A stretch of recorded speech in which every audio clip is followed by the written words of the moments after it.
Hello there, I'm the student, and in this video I'm going to show you how you can become a pirate republic and a horde with the same nation, with both of these governments being active at the same time, meaning you can raid coasts and have these special estates set up for the pirate republics, including of course all the insane naval bonuses, but you can also have the insane army bonuses of the cavalry units from the steppe nomads, as well as of course you can raise provinces and therefore raiding and raising at the same time, as well as having an insane navy and an insane army at the same time. And on top of that, you also have the insane tribal government type that gives you tons of nice bonuses, including core creation costs, manpower, and land maintenance. And yes, we are going to start this run as the Duchy of Gotland, but I bet it won't go as you might think it would go, because you can of course become a pirate republic immediately. We don't want that to happen. We want to stay as a monarchy, gain one stability and gain the monarchy path for Gotland, which of course should theoretically lead us towards the restoration of Eric Griff as the Danish king of the Kalmar Union. But I think 62-year-old Eric over here, he is a conqueror even. I think he has other plans for this country, and you're going to see where this is going in this video. So let's get started as Gotland, do the setup, because we have lots of things to do in the first 15 to 20 years. So let's get into it. Okay, I didn't even get a notification for that, but apparently I'm now under personal union with Volgas, which is definitely not what is supposed to happen. So my ruler basically has to live for until I get a specific setup done. So that's the first save scum for the day. It is really unfortunate that he is so old in the beginning, but I try to do it as fast as possible so that he could probably be fine to pass away after he's like 75 or something, but we'll see. There goes the first objective of the campaign, which is to improve 100 relations with Austria. That gives me this mission and this event that I can choose to ask Austria for monetary support or get 20 prestige. Of course, I will ask them, and they are offering me that they give me money, 500 ducats, as well as an insane modifier for 20 years that gives me even more money, basically 5 ducats per month, basically that yearly tax income over there. Land maintenance modifier, naval maintenance modifier, mercenary maintenance modifier, and advisor costs, as I said, for 20 years. And all they want is that I give them Schleswig-Holstein whenever I conquer that, which I won't. So it's literally free money for that. And this will fund my early expeditions. You're going to see what I mean by that. Now I don't need that Austrian relations anymore. I want to get Polish relations, so let's see if I can maybe scornfully insult the Teutonic Order even. There we go. And get them to friendly maybe even. Also, by the way, I can now click this mission over here for cheaper treasurer, which is really nice because I'm kind of lacking admin points here. But anyways, next step is that I actually want a spy network on the Teutonic Order. That's also why I want to ally Poland, because December 49 is the date where they are able to help me in a war against the Teutonic Order. Once I get, of course, the either I can promise them land or I would have to curry favors for that. I'll see how it goes, but that's my next plan for now. Okay, it just happened. Poland flipped friendly. It was, kind of expected. It often happens, even if they're not rivaling Denmark. If they rival Denmark, you can, of course, just click this mission over here and get them as an ally like that. But in this case, a little unlucky, but you can see after all, I can ally them now and curry some favors, but probably what I'm going to do is just promise them land once the truce is over, and even give them land. All I want is basically the trade centers over here. So I think this will all be fine. And yeah, I just want to do it as fast as possible. You're going to see in a second why. Tech 4 is unlocked already, which helps, of course, with the relative strength. Also that other nations don't attack me that often. But I think that is not really a problem anymore, because I can now click this mission and get England and Burgundy. I improved with both of them above 75 as my allies, as well as a very cheap statesman that I'm of course immediately going to hire on level 2 even. So you can see costs exactly the same as a level 1 guy. And now I am secured defensively with as you can see, England, Poland, Burgundy, and Brandenburg. So that will be more than enough. So yeah, very easy going for now. By the way, I can also now click the Dynastic Relations mission, which gives me 10,000 manpower per country with the Gryph dynasty of at least 100 opinion, which is both of them, Wolgast and Stettin. So 20,000 manpower in my bank that goes over the limit, but of course for now I can't regain manpower. Anyways, quite a nice security over there. And now let's get into the first war for Danzig and call in Poland, and probably later Brandenburg for favors. But for now, as you can see the numbers, Poland should be more than enough to win this war easily.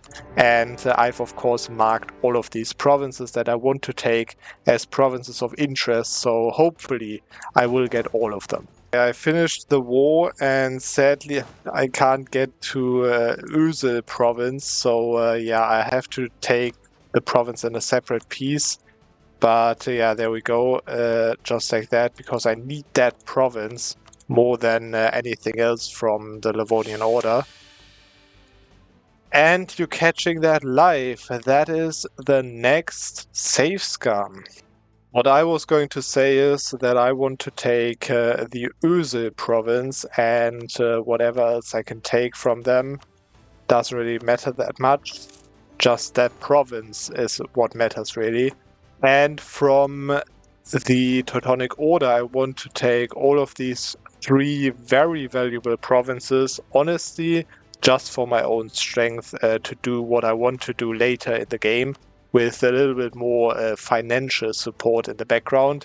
War reparations probably not needed, because I have to give provinces to Poland, of course, just like that. And now take money. That's the peace deal.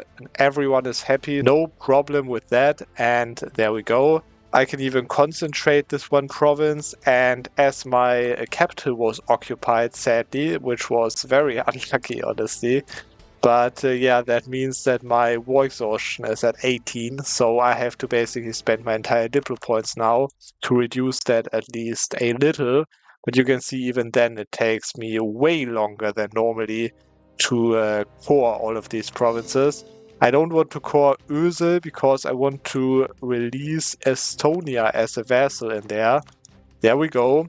And I will wait until the truce ends and then release them. You're going to see in a second what I'm going to do with that. Now what I have to do is I have to join the HRE, which means that I have to first of all improve more relations with them, and second of all move my capital to Danzig, which is of course adjacent to the empire. Danzig just got cored, which means that I can now fully state that, move my capital there, which immediately gets the autonomy down. And yeah, I'm just going to exploit that once, because I'm not just there yet to join the HRE. 3 opinion that I'm missing, so I'm just going to send them a very small gift of 50 ducats. And that should do the trick. And yes, there we go. I can now join the HRE, which of course allows me now to also attack Wolgast and conquer some stuff in Pomerania. Just because I want to expand my power base a little, and Muscovy is to the east, Denmark to the north, who by the way are fighting an independence war for Sweden right now. And of course Poland to my south, so I can't really expand anywhere else than into the HRE. So that's the only reason, but yeah, Just a little 1.5 years until Estonia can be released, and then the next step starts.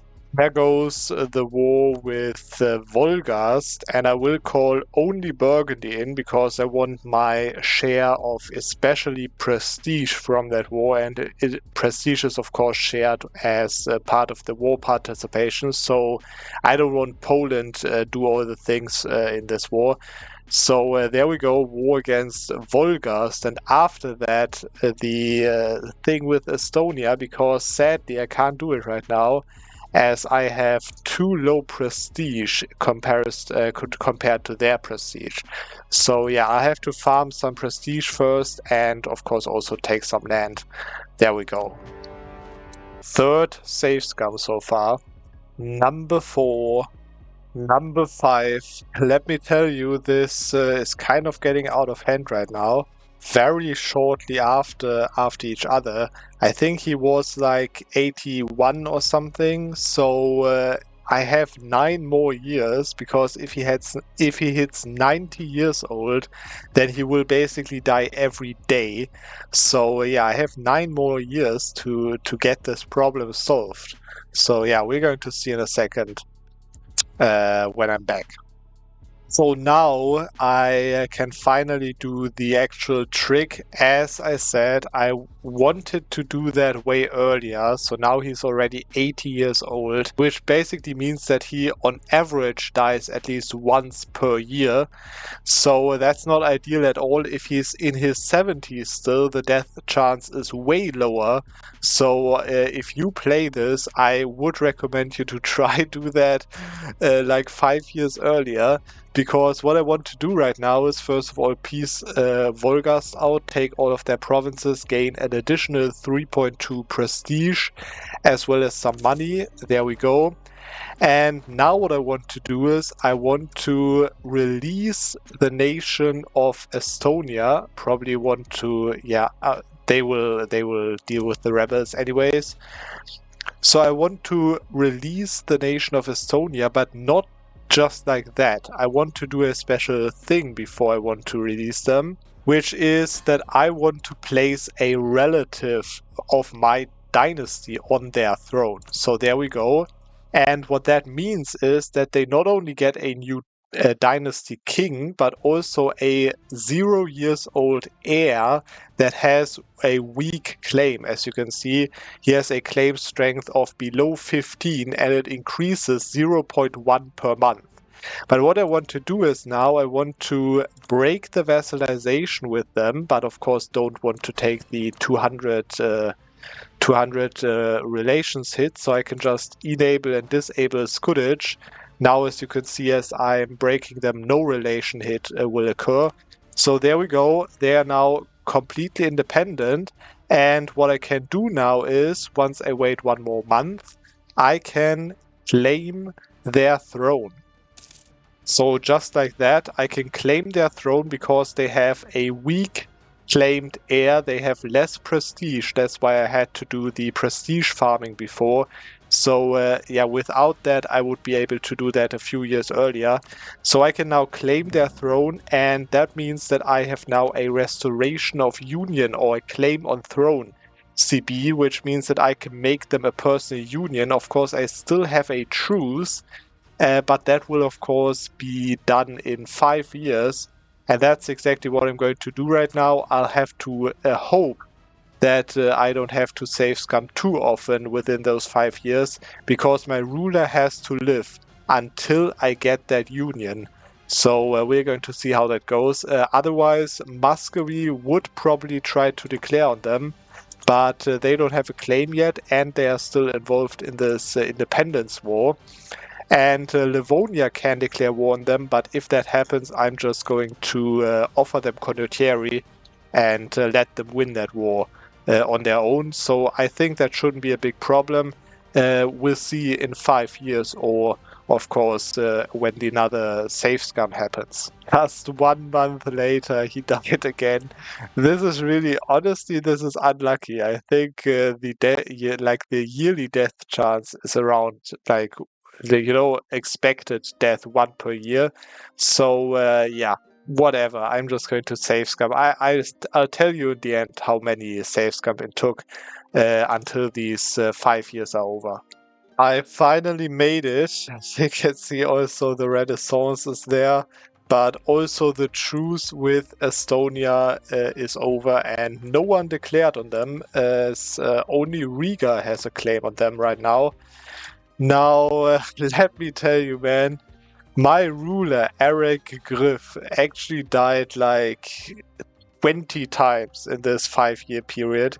So if I have to tell you one thing that you should definitely have a better eye on than I had in this game, is that you do all of that stuff just 5 years earlier. Okay, you can see he's 85. If you do it 5 years earlier, no problem at all. I know he died like 2 times until he was 80, and then 20 times from 80 to 85. So yeah, that's what I just have to tell you if you want to try that at home. But anyways, now let's immediately go in with the claim on throne CB. On Estonia, 1 stability, doesn't really matter. I have my troops already set up, and I can bomb that up probably with my ships. So yeah, hopefully he won't die one more time, but let's see. I'm just going to save for security reasons, and also I can just embrace the Renaissance as well right now and get back in my technologies slowly but surely. Now only the rushing, nothing else is left for this nightmare to end. As I said, if you do that and you do it 5 years or 6 years earlier, you won't have any problems at all, okay? So this is just because I was too slow. But anyways, let's get this done. There it is, finally over with all of that saves coming for ruler death. Because what I can do now is I can make them my personal union with that special CB. See, no one cares. But basically what that means is, as long as I have a personal union, that special event that you saw that triggered once my ruler dies, it won't trigger anymore, okay? So as long as I have a personal union as my subject, I can basically prevent that event from happening, and then I can trigger it when I want it to trigger, way later when I'm done with the other setup that I have to do. Now the actual interesting stuff starts. It is, in my opinion, way easier because there's no time limit from now on. But yeah, it is still very interesting what I have to do. So yeah, we are going to see when that second plan starts. Now, of course, if you want someone to die, then it takes him way longer than expected. Apparently, you can see my relations with my union are already at 110 relations. So it took me quite a while until he died right now. He was like 90 years old. And yeah, that means that you can see I got this event for a new consort, but I didn't get the event that you saw on the earlier ruler deaths, which is exactly the event that I want to trigger at the right time, at the right place. And that is because, as I said, yeah, I got Karl I on the throne right here, and a pretty nice heir also. Now I just rivaled Denmark, which gave me a CB, and that means I could click this mission over here, but it's very important that I not click this mission, even though it gives me quite nice bonuses, of course, but the problem is, once I click this mission, I get a hidden country flag, a hidden country modifier that disallows me from getting the event that I wanted to trigger with all that personal union stuff and so on, right? So I can't click that mission, sadly, and go down this entire King of Denmark tree, because then I can't change my government later by that event. But for now, what I want to do is I want to go eastwards, and I want to go very far eastwards. That's why I'm looking on Gazikumuk over here, who is the furthest nation east that I can see. Problem is, They are a tributary of the Great Horde. I don't really want to fight them. It's not really a pleasure to do that. I could win that war, yes, but why would I do that? Because I can also declare on this independent Karabakh, as you can see, that are allied to Gazikumuk. So I'm just going to no-CB them. No one really cares, apparently, because they are Christian. Some people actually get AE even inside the Empire, but it doesn't really matter. I can then full annex, or rather vassalize Gazikumuk, because they have only 31% war score, and that's exactly what I'm going to do. So there goes the no-CB to get further into the east. Okay, so now I've got what I wanted, I've got what I came for, and I can make Gazikumuk my vassal for quite some AE, but yeah, I haven't really fought any wars in this region, so it's not a problem at all. And yeah, let me just do that real quick. Now, of course, that also means that I can get the strong duchies privilege to get some more diplo relations, and I can of course white piece the war against Karabakh over here. There we go. Now the question is, why do I want to vassalize Gazikumuk? The thing is that all of these provinces are in the subcontinent Persia, in the region Caucasia, but they are on the continent of Europe, as you can see. For example, the province of Karabakh is on the continent of Asia. Now, of course, my own province is also, my own provinces, so my capital is also on the continent of Europe, which means that technically this vassal is on the same continent as I am. Which means that what I can, for example, do is I could seize that land from them and core it. Now, I don't really need to do that. It gives all liberties and so on. So what I want to do basically is I want to declare on Shirvan. You can see they have a conquest CB on them, which you can see that with the light blue color that you can see in the Terra Incognita over here, that they have this province over there. And hopefully also one province closer to that. Otherwise, I have to fight Karakoyunlu later. But whatever, this is just the situation. Now, I need to discover that. And for that, what is very interesting, I've been trying to ally Crimea, which I'm very close to do that right now, because I have no longer the far away negative penalty, because I have a vassal that is very close to them. Sadly, they don't know that I exist, so that's a negative 50 modifier there. But I think if I scornfully insult one of their rivals and improve, maybe send a gift or something, I can ally them and then ask them for maps of Caucasia, and then declare on Shirvan. These are my next steps, and I think you can slowly get where this is going. But I can of course tell you already right now what I want to do with that. I want to move my capital to an Asian province. I can now request to share maps of Caucasia for me, which costs 15 prestige. Just let me do that real quick. I also started building a spy network on the Great Horde over here, because once I reach the next technology, I can steal maps from nations as well. So yeah, that's my basically backup plan. And now you can already see that sadly, Shirvan does not own any more province over here, which I think, yeah, this province is still in Europe. These provinces are in Asia, but it doesn't really matter that much. I can still declare war on them. And now comes the interesting stuff about that vassal of Gazikumuk that I was trying to do, which is, as they are on the same continent as I am, I can now take provinces that are adjacent to that vassal's course, and I can, after all, if I take that, core that province as well. Let me just reduce the war exhaustion at least once. So there we go. In 35 months, this will be my core province, even though all my other core provinces are super far away. And with that technique, I can basically extend my coring range by a huge amount with just one single vessel that I, get on the same continent as my capital.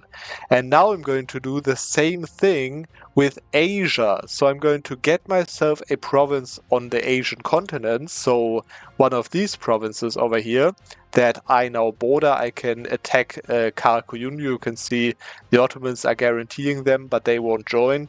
And yeah, that should be a very easy war. They're not even on Tech 6 yet.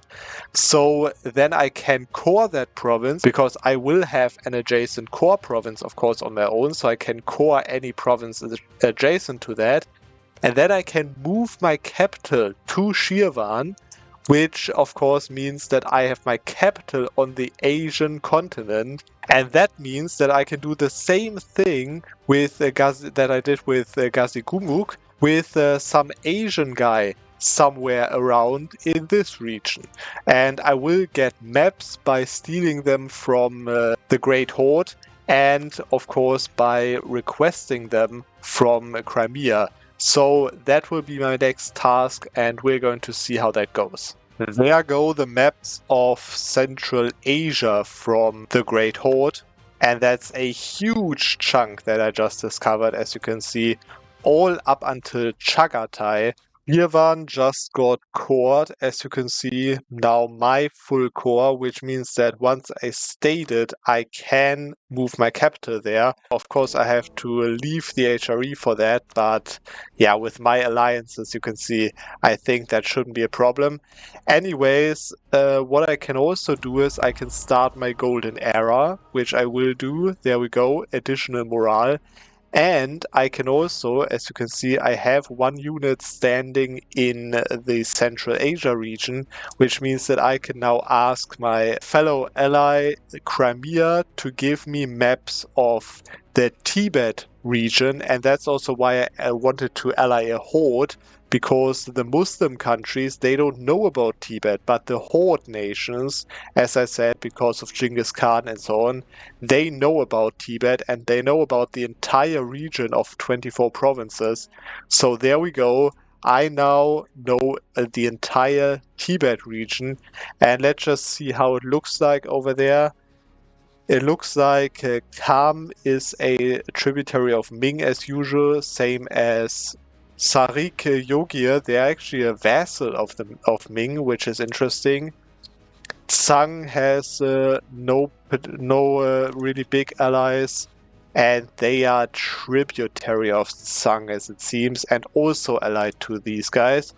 Okay, so what I have to do is I have to declare a war on Google over here, because they are allied to these small guys in the south who only owns one province in the Tibet area or Tibet region.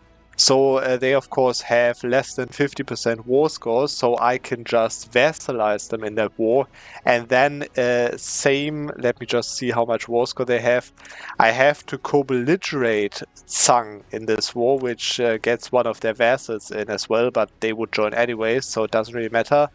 And that means that once I vassalize these guys, I can take all of Tsang's provinces, because I can now state and move my capital to Shirvan. Let me just leave the HRE and move my capital to Shirvan. As I said, I probably want to move my trade capital back to the Baltic Sea, though, because of money. Anyways, that means now that I have my capital located in Asia, and therefore if I vassalize a nation that is also in Asia, I can take provinces and core provinces adjacent to their cores. So I can take all of these provinces adjacent to them, core them, move my capital there, and then I can core whatever I want that is connected to my capital. So that will be the plan. And I think I don't have to really talk about that too much. The plan is to form Tibet to become a horde.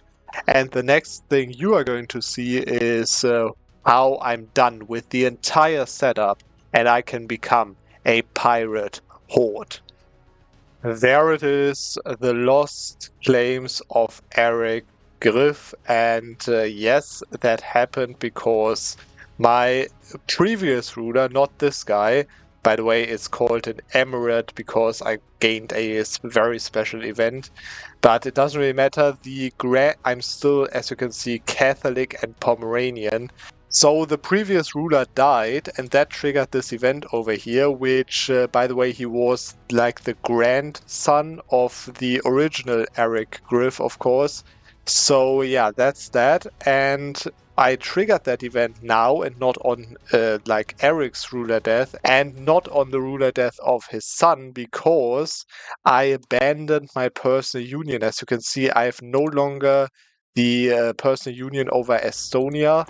And that means that I could now trigger that event once my ruler dies. And that's exactly what happened. Now, the interesting part is that I can choose right now to keep the monarchy path and go for the Kalmar Union nonetheless. Funny part is that obviously it's intended for this event to trigger once Eric Griff, like the original guy, dies, right?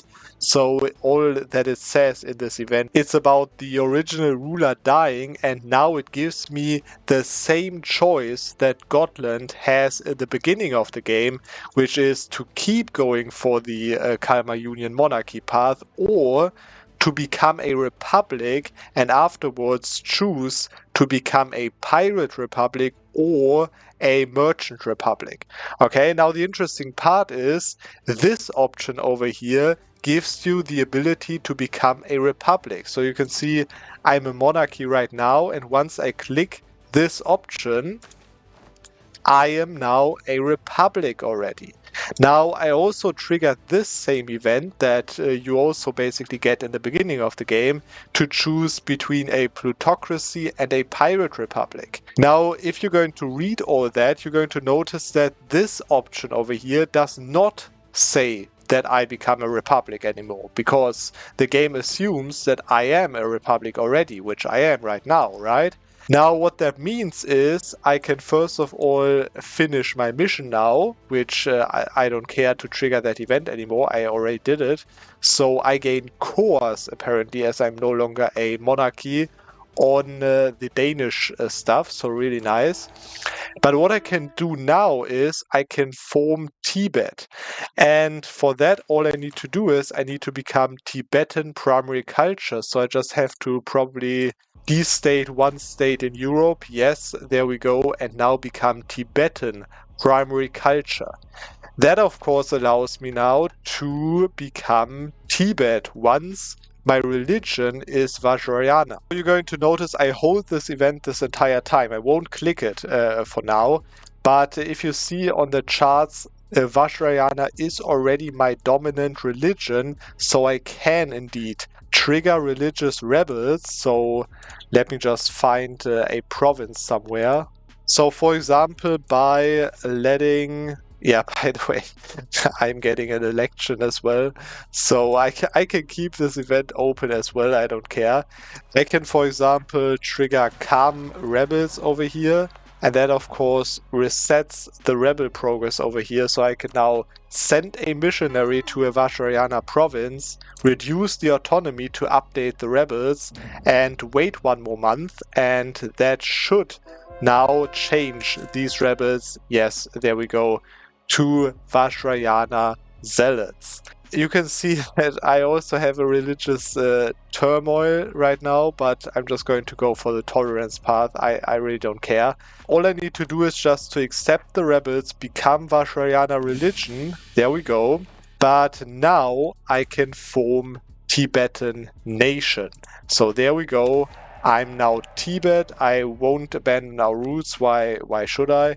And I get, of course, a new mission tree. That is the Tibetan missions, and I've united all of Tibet. That's why I can click all of these 3 unification missions.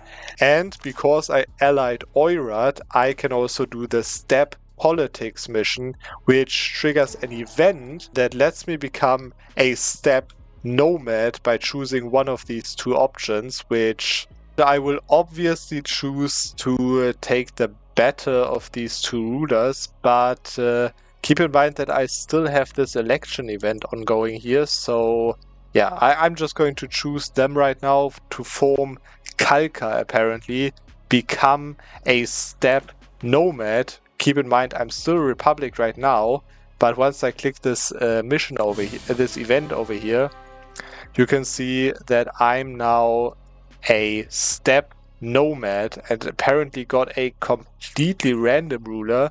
Whatever, it really doesn't matter. I'm now a steppe nomad, and now comes the interesting part.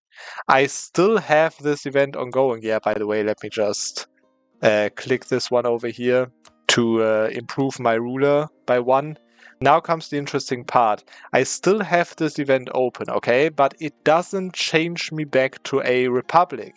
So instead, what it does is it grants me the government reform that it says. So plutocracy here and pirate republic here. But as I'm no longer a republic, it grants me that on the next available free government rank, which in this case, if I clicked it now, it would go on tier 2. If I choose tier 2, because it's a great reform, national manpower plus 20%, now if I clicked one of these options, into tier 3 reform. Now, obviously, I also want the land maintenance. Now I can decide what I want to rather have, or if I rather want to have the land maintenance or the religious unity, or if I want to have some of these things over here. So let me just say I want this leader siege right now, rather than the land maintenance. So what I'm going to do right now is I'm just going to click this option and become a pirate republic. But as I'm not a republic, what it does is it chooses Pirate Republic as tier 3 tribal reform. And yes, that is a true Pirate Republic. You can see I have the Pirate Republic factions and they work. And now I can just choose to get my further reforms, right? So this one and the core creation cost. And yeah, once I hit the reform progress, also the raising power gain. That is literally how you become steppe nomad. So to raise provinces, horde ideas, nomad bonuses on flat terrains and all that stuff. And become a pirate republic with raiding coasts, all of that naval bonuses, marines bonuses, sailor bonuses, and all that crazy stuff, including, as I said, the pirate factions. Now, I don't want to stay as this random horde nation. I would rather want to become a true proper nation as my first ruler, Eric Griff, would have probably liked it to be, which I'm just going to destate all of these half-states for that. So there we go, I can now become primary culture Pomeranian, as my first ruler, of course, was Pomeranian. Now, this is literally just for flavor, because I hate being this random horde nation. Obviously, normally you would stay as this nation, as you have the entire Mongol mission tree. So this is a huge and crazy mission tree with all the modifiers in it. But I will now form Pomeranian nation and become the true Pomeranian horde pirate republic. And there we go, I can just click submission as well. And now I have one last bit of information for you in the end of this video, that I of course chose this to be a combination of steppe nomads and pirate republic, but the interesting part is that this works with any other government type as well. So if you have the option open, so the event open as I had in this case before, to become a pirate republic or a plutocracy, you can hold this event open and become, for example, a monarchy. So that you don't have to form Tibet or something, you can just become a monarchy. by forming, for example, Byzantium or something that changes you into a monarchy. And then you can click the event as well, and then you would be a monarchy with a Pirate Republic reform on any tier that you choose it to be on.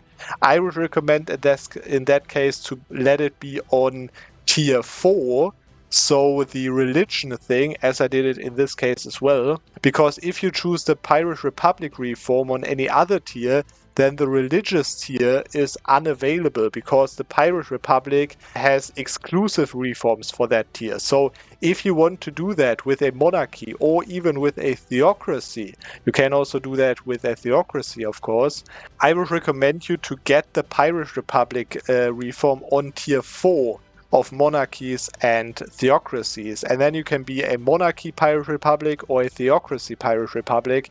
But I think the ultimate thing is to be a Horde Pirate Republic. And that's it with the video for this Monday. I hope you enjoyed this strategy and the crazy result that it gives you, and we're going to see, as always, on another Monday.